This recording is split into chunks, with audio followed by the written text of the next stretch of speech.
desde los confines del espacio-tiempo, subidos arriba del DeLorean y guiados por Chulu desde su templo, atravesamos puertas estelares, luchando contra aliens y depredadores, derrotando a Thanos y al mismo Ares, solo con el fin de entretener e informar a todos los fanáticos de Midgar. Acomódate en tu Varitage, llama a tus amigos rebeldes e invítalos a escuchar en tu reproductor favorito todos los temas geek que a un buen fanático pudieran interesar. Estás por escuchar el podcast de Monjes Fanáticos.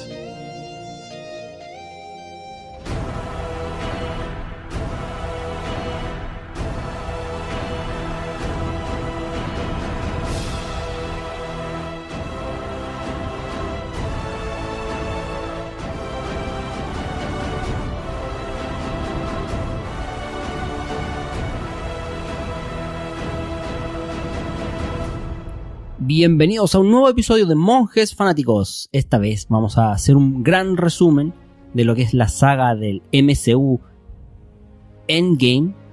O mejor dicho, ¿cómo es? ¿Cómo vamos a hacer? A ver. Un camino a Endgame. Exactamente. Este programa lo vamos a dedicar a hacer todo un resumen de las 11 años ya del MCU. Pero a su vez vamos a hacer todo un resumen para lo que nos convoca en esta ocasión, que es justamente la cuarta película de los Vengadores, Endgame. Bienvenido, monje icónico, ¿cómo está, amigo mío? Hola amigos, muchas gracias por invitarme nuevamente a estar con ustedes en este podcast de este tema que me parece súper entretenido. Esa es la idea, que sea un podcast ameno para todos. El estreno del año, ¿no? ¿Supera cualquier otra película? ¿Qué opina, monje icónico? O sea, las 3 películas que tenemos de los Vengadores hasta ahora han sido dentro de las 5 películas con mayor recaudación en la historia del cine, así que la expectativa que hay con Endgame es altísima. Leía en la mañana que todos los sitios donde venden las entradas colapsaron, no solo en Chile sino que en el extranjero.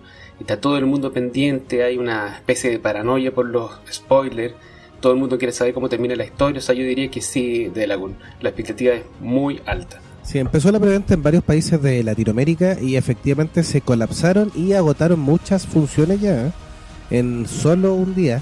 Algunos fueron osados y empezaron a comprar en la madrugada del preestreno. De hecho, lo más probable es que algunos en internet le haya jugado en contra. Pero no, yo estuve a punto de caer en la vorágine y comprar entradas, pero como no hallaba dónde, a qué funcionar, preferí guardarme nomás. Total, más mal que mal, a lo mejor incluso me guardo una semana. El único problema son los spoilers.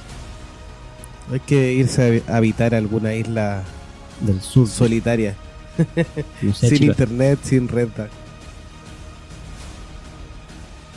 Pero vamos partiendo con cómo se inició este paso.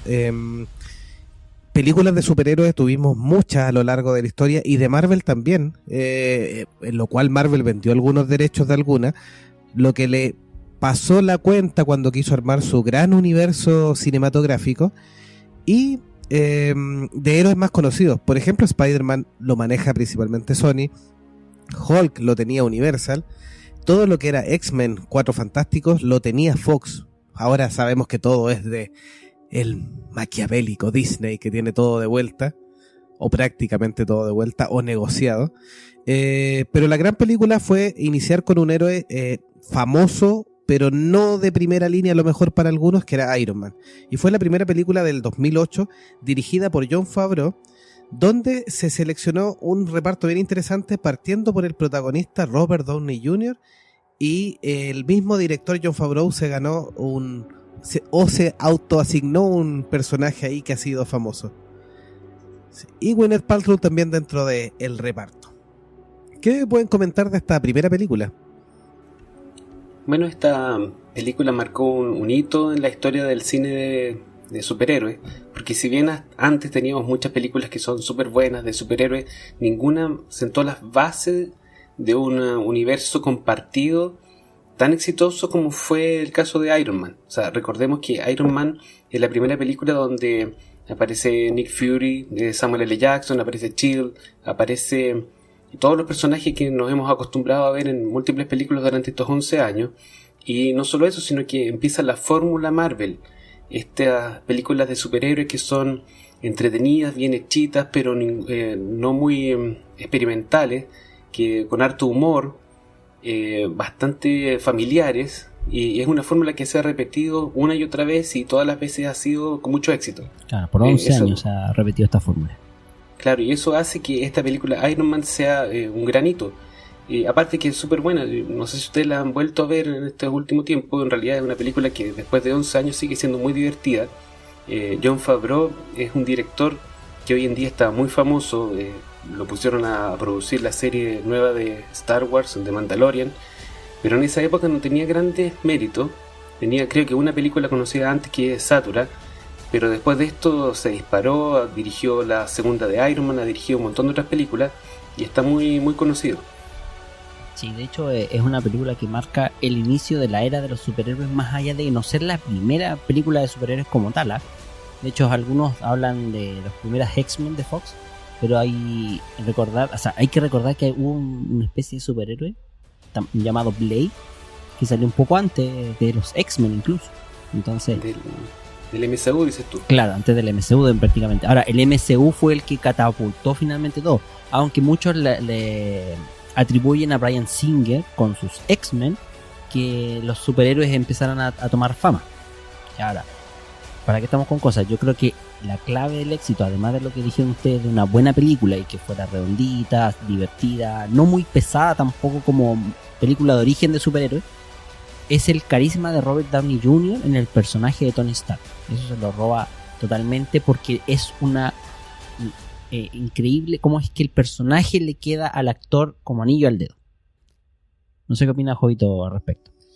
Se robó el papel, además de Robert Downey Jr. fue una buena apuesta, o sea, aquí Marvel hace una apuesta en varios sentidos. De partida, el director no tenía muchas películas a su haber, era un actor de mediana categoría, y Robert Downey Jr. venía con una carrera que ya había explotado y que luego se había ido en picada, bueno, por el abuso también de drogas y alcohol que tuvo en algún minuto, y todo ese mote de un excelente actor, casi heredero de un Charles Chaplin, se había quedado en el pasado, dejando a este tipo se perdió en la vorágine de Hollywood y se logró recomponer, y obviamente no podemos imaginar en este minuto un mejor Tony Stark, aunque digan que es excesiva su participación en las películas. O sea, de hecho, ha sido tanta influencia que hasta el día de hoy con Endgame se dice que, aunque no es la película de Tony Stark, sería el vengador protagonista, o sea, como el que debiera dar el golpe de gracia tal vez al villano, que dicen que puede ser otro diferente a Thanos. O sea, tú dices que de toda la saga de la Gema del Infinito, que son estas 11 películas, el protagonista indiscutido es Iron Man. Y todo esto sostenido por el carisma y el talento del actor que es Robert Downey Jr. Básicamente sí, el hecho de que no ha tenido 3 películas principales, pero en las demás ha tenido una influencia, aunque sea indirecta, pero muy de peso, aunque el personaje no esté en pantalla. Y eso es innegable. O sea, por ejemplo, en la misma Spider-Man Homecoming, donde hace como de tutor, si bien no está presente por mucho rato en pantalla, es un personaje que mueve al protagonista. Y también lo da, por ejemplo, en Age of Ultron, que también, o sea, es una película de los Vengadores, pero si no fuera por las pequeñas maquinaciones de Tony Stark, no tendríamos el resultado de Ultron como se dio, en esa película al menos. Es muy relevante, creo yo, el profesionalismo que tiene Robert Downey Jr. para representar a su papel, porque uno de los elementos que logró que las películas de superhéroes fueran tomadas en serio como verdaderas películas, como obras de arte que algunas son, es el talento de algunos de sus actores, y realmente Robert Downey Jr. sentó las bases y todos los otros actores del MCU lo han seguido, de tomarse súper en serio sus papeles. Si tú ves las actuaciones de Robert Downey Jr. como Tony Stark a lo largo de todas las películas, tú te vas a dar cuenta que siempre lo hace súper bien, siempre le pone todo su esfuerzo, siempre las actuaciones son con mucha profundidad, con mucha emoción. Yo me acuerdo, por ejemplo, en Civil War, realmente lo hace súper bien, te lleva a como ver la emoción que tiene en su enfrentamiento con sus amigos héroes. O sea, un verdadero profesional. Así es, pero bueno, esa es la gran influencia de Tony Stark, o en este caso Robert Downey Jr. Y el éxito de esta película obviamente no fue construyendo lo que se iba a venir con los superhéroes y con todo este boom que vivimos actualmente. Esta película también tenía una gran apuesta, que era iniciar el proceso, porque ya se empieza a hablar de la iniciativa de los Vengadores. Claro, la primera escena post créditos ya hace la alusión precisamente de que hay una iniciativa llamada Vengadores de por medio. La película también del mismo año, El Increíble Hulk del 2008, fue dirigida por Louis Leterrier y era un reboot de una película de unos 2-3 años, o no, unos 4 años antes, que era el Hulk de Ang Lee, que era un director que tenía muchas loas, había ganado incluso Oscar en su minuto. Lo dejaron dirigir la película a su gusto, pero no tuvo una buena acogida por el público, aunque no es una mala película y no le fue mal, pero la elección de Eric Bana no terminó de convencer, y la forma en que desarrolló el guión tampoco. Entonces Universal se arriesga con esta película, y dicen ahí, siempre esto en el mundillo del espectáculo, que no se sabía si iban a llegar a un acuerdo con Marvel para incluirlo dentro de este nuevo universo, hasta que los ejecutivos de Marvel vieron el resultado, con Edward Norton en el papel principal, Liv Tyler como el interés amoroso, y al ver que sí, que funcionaba y que Edward Norton llegaba bien al papel, se habría incluido dentro con la escena final que también tiene. ¿Qué te pareció esta película, de Laguna? A mí me gustó, pero no encuentro que es bastante flojita en realidad. La actuación de Eric Bana originalmente a mí no me convenció, y por eso coincido que hubo un acierto con el cambio con Edward Norton, que era mucho más fan del personaje. Trató de imbuirle a Bruce Banner un aire más sofisticado, pero yo diría que no logró dar con el toque carismático para enganchar al fan. Rescató 2 puntos del Hulk original. Uno, que ese aspecto de vagabundo siempre arrancando. Claro, apretando cachete, clave, como culpable también de su propio destino. Y que estaba en los cómics y estaba también en la memoria colectiva por la serie de Hulk, con Lou Ferrigno, que también tiene un cameo en esta película. Y el segundo punto, que era un Hulk mucho más científico que lo que había mostrado Eric Bana en su minuto. Una cosa que dicen de esta película es que Edward Norton, como es un actor más de peso y bien conocido, parece que tiene una personalidad un poco conflictiva. Habría insistido en reescribir alguna de sus líneas y modificar un poco el guión de la película, y le habría dado como un tono un poco más serio, un poco más sombrío, que difería del tono alegre y como que lo que estaba partiendo con Iron Man. Y eso habría motivado después a los ejecutivos de Marvel a tomar un control mucho más estricto, no solo de sus actores, sino que también de los directores, que es uno de los elementos que se le critica al MCU, que aparentemente el control ejecutivo de parte de Marvel y de Disney es intenso y que no deja que los directores de repente se salgan del libreto, pero también ha conseguido que tengamos un producto que es consistentemente en el tiempo. Bueno en el tiempo, pero sin ser nada extraordinario. Claro, o sea, es lo que hablábamos al principio, de que la fórmula la repiten, pero obviamente es porque les funciona. De hecho, lo de Edward Norton, fuera un poquito de lo que es el Increíble Hulk, lo hace siempre. Es muy conocido por justamente intervenir en los guiones de sus películas en las que él participa, y por ende hacer cambios, coludirse un poco, podríamos decirlo, con el director para hacer no solo improvisaciones, de repente reescrituras del guión, que eso también pasó acá en el Increíble Hulk. Entonces el asunto está en que, siendo además fanático del personaje, por eso él había solicitado participar. Él empuja la película, de hecho, sí. Claro, porque en algún momento también se estaba echando pie atrás. Y de hecho, una anécdota, Mark Ruffalo, quien terminó siendo el Hulk en las posteriores películas, había sido la primera opción del director, y sin embargo la productora quería a alguien con mayor trayectoria en aquel entonces, el 2008 estamos hablando, y por ende empujaron a Edward Norton, que en realidad era un actor mucho más conocido de peso. Entonces, basándose en eso, es que hicieron el cambio, y Ruffalo, que en algún momento estaba más encaminado a películas romanticonas, de segunda línea, bastante más low perfil, quedó relegado. Quedó relegado, sí. Oye, ese año 2008 fue un año súper bueno para las películas de superhéroes. ¿Ustedes se acuerdan que también se estrenó The Dark Knight? Claro, estaba cerrando Nolan sus ciclos también, sí. Y es interesante porque Iron Man especialmente sentó las bases de lo que sería el universo del MCU, y The Dark Knight sentó las bases de lo que sería toda la serie de películas del universo Warner, o sea, el universo de la DC. con resultados que fueron a la larga bastante disímiles. Algunos, o sea, yo me acuerdo que cuando estábamos en esta época, los fans acérrimos de los cómics defendían mucho el estilo más sombrío y como más serio de las películas de la DC en contra de las películas como más livianas y más familiares de Marvel. Y a la larga resultó que ese modelo fue el que permitió que las grandes masas de personas, de papás, junto con sus hijos, fueran a los cines y hicieron realmente populares las películas de superhéroes. Más masiva, ese es el gran tema. Ese es el Sí. asunto. Sigamos. Sí, el enemigo de esta película era Abominación, que es un Hulk fallido ahí, hambriento de poder. No es un gran villano tampoco en esta cinta.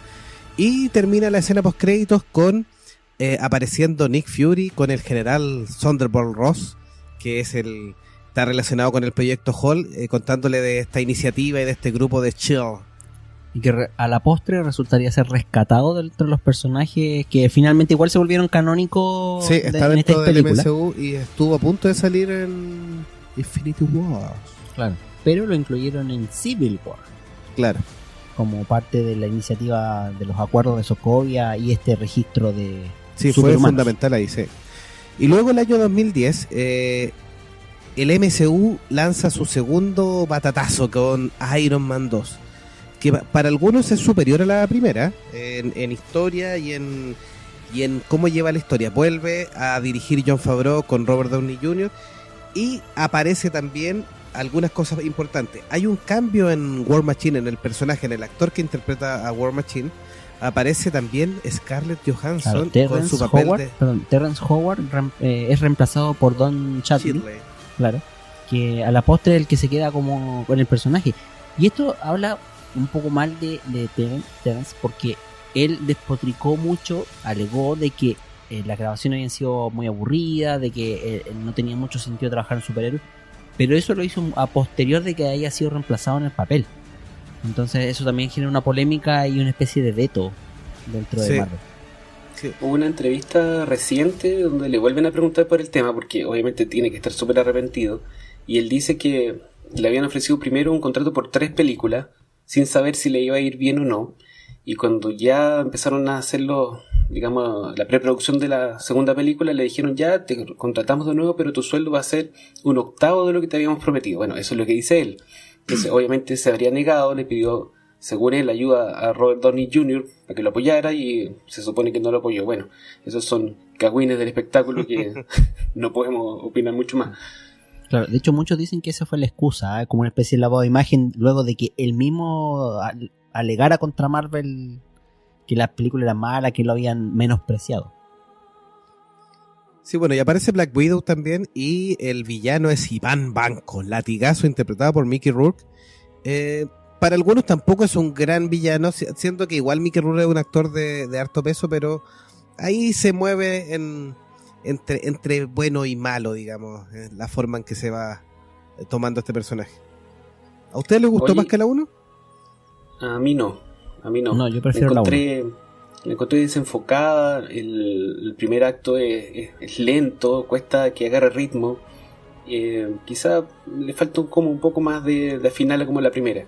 No, yo encontré que se desperdició aquí Iván Banco, porque creo que tenía un interés interesante como para vengarse de Tony Stark, pero a la larga el hecho de crear un pseudo traje, o más bien estos látigos que eran capaces de funcionar también de la misma manera que el reactor ARC, y de ahí simplemente ir a atacar a Iron Man, es como absurdo, o sea, como que se diluye en ese tema, este empresario que lo intenta como sobornar para mejorar su armadura, y no, como que al final se diluyen en pequeñas mini historias que a la postre hacen pasar más rápido la película, pero no le dan mucha coherencia a mi opinión.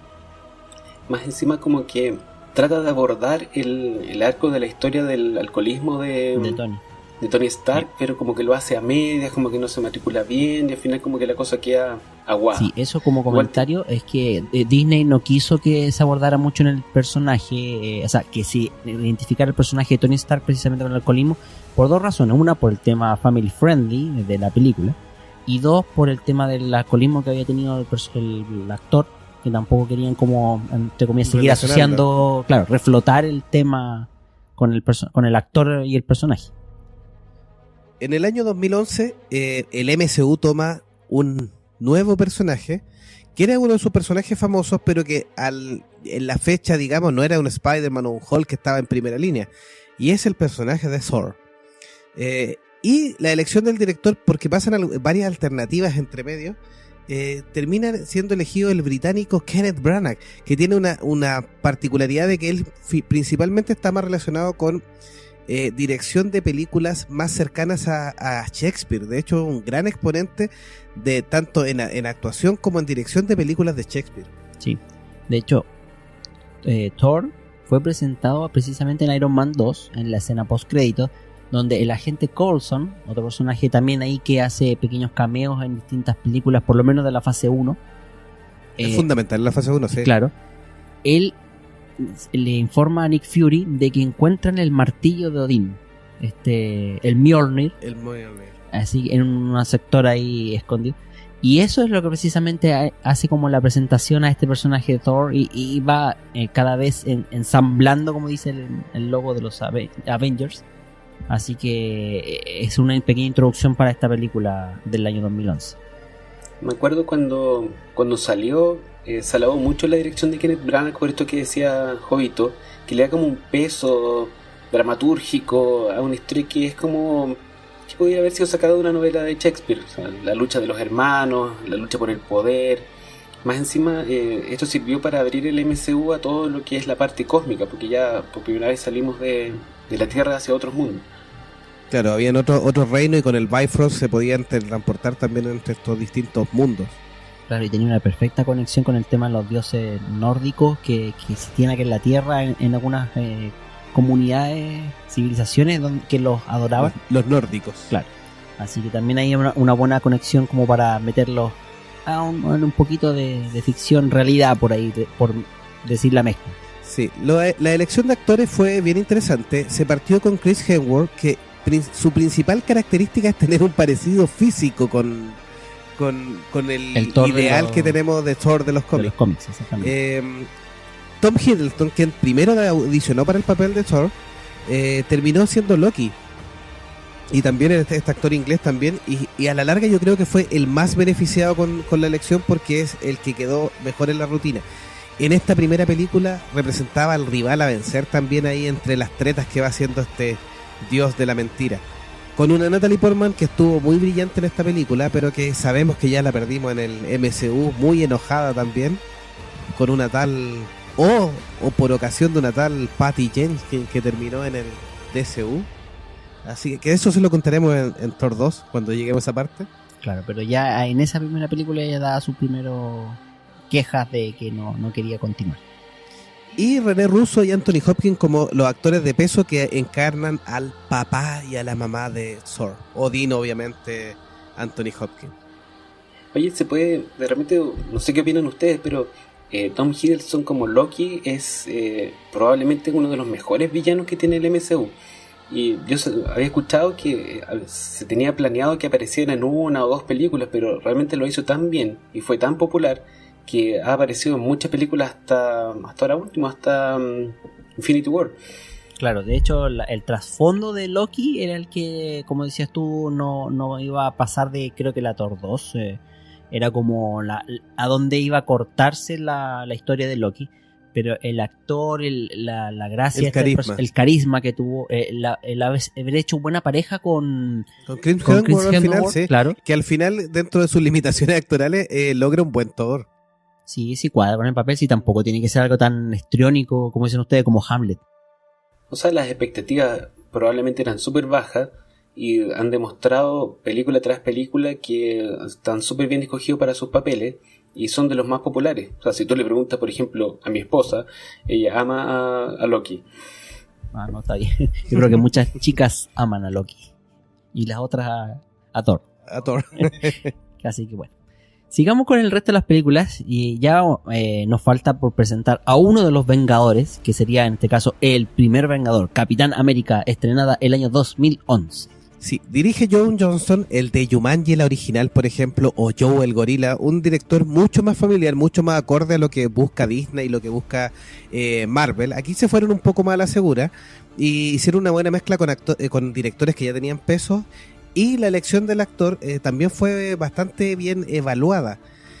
Chris Evans, que venía de actuar como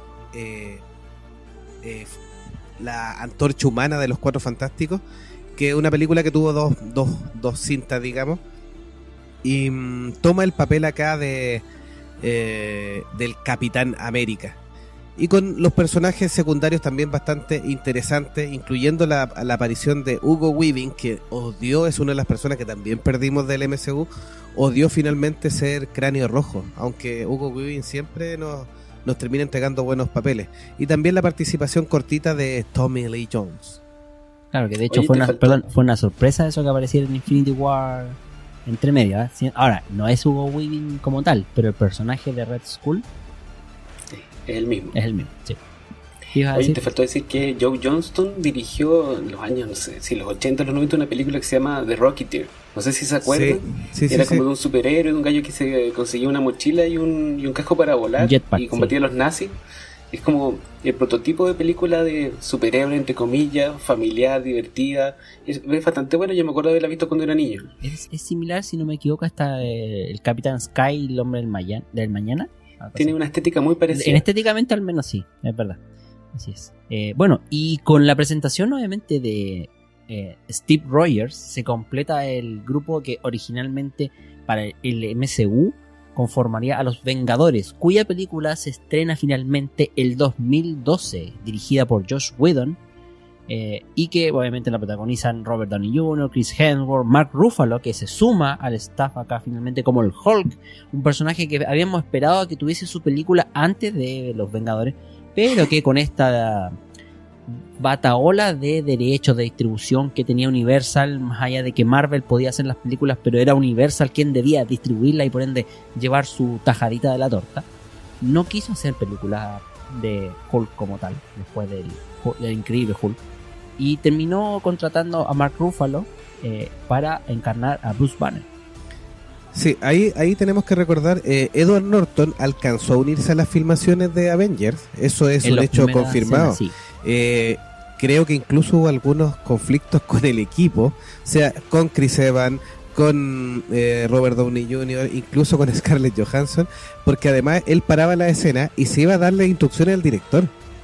O sea, en su estilo clásico de dirigir él. Sí, es como no me gusta así que me paro, ya, cálmense ahí.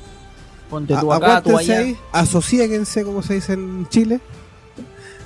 Vamos a Camman. Gánate ahí. Vamos a Camman. Y paraba la escena. Y eso ocasionó que en las primeras pruebas que finalmente fuera reemplazado, porque además terminó muy enojado. Así que a esta altura, con el bagaje que ya tenían en el MCU, estaban todos ya en sus papeles, ya tenían más o menos clara la película, no le iban a aguantar las actitudes de Diego a nadie. Aparte que a Hulk ya lo habían cambiado de personaje, de actor alguna vez, entonces no era tan grave cambiarlo de nuevo. Claro, no lleva además tampoco que mucho. Verde no se nota. A la larga. Aunque le han dado unas características más cercanas a los rasgos de Mark Ruffalo en el Hulk gigante, digamos. Pero las primeras apariciones no. Al principio era un Hulk más genérico, así, pero más monstruoso, tal vez, menos humanoide. Era como hecho en línea, no era personalizado, no era artesanal. 16 bits. Una cosa así. Hay que señalar que realmente le pegaron el palo al gato con todos los actores que escogieron para representar a los Vengadores, porque habíamos comentado, Mark Ruffalo, yo encuentro realmente que lo hace súper bien, le entrega mucho carisma, tiene mucho peso, muchas emociones, y Chris Evans, que yo debo confesar que el Capitán América es uno de los superhéroes que yo antes de ver la película no me parecía para nada interesante, no pescaba mucho. También lo hace, lo transforma en un personaje interesante y bastante creíble. Sí, la película de Capitán totalmente. América es muy divertida, y de Avengers también hace un papel que, si bien no tiene ningún poder y parecer ser como el superhéroe que en realidad no tiene mucho que aportar, es el corazón del equipo y realmente se hace notar mucho. Sí, yo también le tenía más fe. De hecho, para mí era una versión rasca de Superman sin volar incluso, así que y con las películas le he ido tomando harto más aprecio a Capitán América. Yo creo que ha madurado con sus películas. El actor también ahí ha ido aprendiendo a conocer y a interpretar de mejor manera al Capitán América, así que se gana un poroto ahí. Sí, dirige dirige Joss Whedon, que tenía ningún batatazo tan extraordinario, pero tiene muchas cosas a su haber para los fanáticos. Es quien creó la serie Buffy la Cazavampiro, que tuvo muchas temporadas, y obviamente el spin-off también de Angel. Y había dirigido algunas películas que se transformaron en clásicos de ciencia ficción. Serenity, por ejemplo, y tiene otra más también que es bastante importante, que no son grandes películas, pero después el fan ha logrado ir empujándolas. Y también tiene un muy buen manejo de trabajo con equipos de actores, y donde trata de equilibrar bien los tiempos y las historias de cada personaje, y eso en la película de Avengers está muy bien hecho. Bueno, siendo Hawkeye el que menos tiempo tiene en pantalla, pero los otros están bastante parejos. Pero en tiempos personales, Hawkeye, por ejemplo, está a 15 minutos y los otros están como 30 minutos cada uno. Pero también en ese minuto no era el más relevante. O sea, no es el que más peso tenía, pero sí también agregaba un poco de humor. De repente tendía a alivianar un poquito la carga de la responsabilidad de los principales. Y en ese sentido Jeremy Renner igual yo creo que lo ha hecho bien, incluso ahora que estaba desaparecido en la última película de Los Vengadores. Oye, sí, ese es otro punto potente. Los personajes secundarios, los héroes que están como en segunda línea, son todos actores súper buenos que lo hacen muy bien. Scarlett Johansson, Jeremy Renner, Samuel L. Jackson, Cobie Smulders, Clark Gregg, especialmente con las películas que aparecen, realmente le dan mucho peso a sus papeles que pueden ser menores, pero que son el hilo conductor, el tejido conectivo de las películas. Sí, aquí Coulson, que lo habíamos visto en pedacitos de cada película, es finalmente quien motiva la creación verdadera de los Avengers. Así que vamos a hacer el spoiler de este Avengers, pero ya tienen que haberla visto. O sea, aquí supuestamente Loki después los engaña y termina matando a Coulson, al agente Coulson. El agente Coulson, que era ídolo de todo, a todos los había reclutado, tenía fichitas del Capitán América, entonces... Las cartitas esas coleccionables. Sí, las coleccionables. Y con eso finalmente los lleva a ver que tienen que ser un equipo, se los deja como legado. Más allá que después los revivan. Eso te iba a preguntar, en el MCU... Coulson está muerto, ¿no? No, de hecho, después de Avengers sacan la serie Marvel Agentes de S.H.I.E.L.D. y ahí en Marvel Agentes de S.H.I.E.L.D. muestran la historia y parte la serie con el enigma de que qué pasó con Coulson. Y muestran que Coulson, moribundo y declarado totalmente muerto, lo ponen en un proyecto que se llama Proyecto Tahiti, donde ocupan tecnología alienígena que habían obtenido de estas participaciones con los Avengers y con otras cosas, y con eso lo reviven. Oye, pero la serie Agentes de S.H.I.E.L.D. es canónica para el MCU, porque sí, yo tengo entendido que inicialmente eran canónicas y que iban a la par, pero con el paso de los años parece que se han ido separando. No, es canónica. De hecho, por ejemplo, en la segunda temporada, o fines de la primera, puede ser que ahí me esté equivocando, aparece Lady Sif de Thor, y aparece en todo un capítulo. Y en la segunda temporada se narran sus sucesos de lo que pasa en Thor 2, y está totalmente relacionada. Incluso hay una destrucción en una de las películas, hay una destrucción que se destruye un edificio, y en la temporada siguiente de Agentes de S.H.I.E.L.D. ellos van a ver los restos de esa misma destrucción para recuperar todos los rastros de tecnología alienígena que quedaron de la pelea con los Chitauri, por ejemplo. Claro, y recuerden que Age of Ultron, o Avengers 2, como podríamos decirlo, parte con una misión de los Vengadores en un lugar X, en una base en Rusia, me parece que, ¿no? No me acuerdo bien. En Sokovia, parece. Gracias.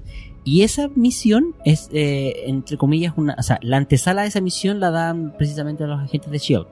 Como en parte del espionaje, los últimos capítulos de la temporada, no me acuerdo si es la 3 o la 4, pero sí, están dando justamente los antecedentes a esa misión, la dan en agentes de S.H.I.E.L.D. Sí, y todos estos hilitos sueltos que deja Hydra, que aparecen, por ejemplo, en una gran película que todavía no hemos tocado, pero que es El Soldado del Invierno, aparecen íntegramente relacionados. De hecho, cuando S.H.I.E.L.D. como que se desintegra en esa zona, eso afecta lo que pasa con los agentes de S.H.I.E.L.D. que quedan sin grupo y quedan como rebeldes toda una temporada.